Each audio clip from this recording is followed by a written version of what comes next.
പലപ്പോഴും ലാല് MGR കുറിച്ച് പറയുമ്പോൾ പണ്ട് മുതൽക്കേ വളരെ വാചാലനാകാറുണ്ട്. MGR കടുത്ത ഒരു ആരാധകനായിരുന്നു.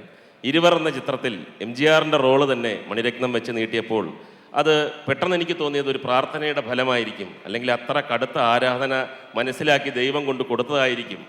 അത് കഴിഞ്ഞതിന് ശേഷം വാമനപുരം ബസ് റൂട്ട് എന്ന സ്വന്തം മലയാള ചിത്രത്തിൽ അദ്ദേഹം രാജാവിൻ പാർവേ എന്ന പാട്ട് ലക്ഷ്മി ഗോപാലസ്വാമിയും കൂടെ ചേർന്നിട്ട് ആ പടത്തിനകത്ത് അഭിനയിക്കുകയുണ്ടായി. അത്രമാത്രം കടുത്ത ആരാധനയുണ്ട്.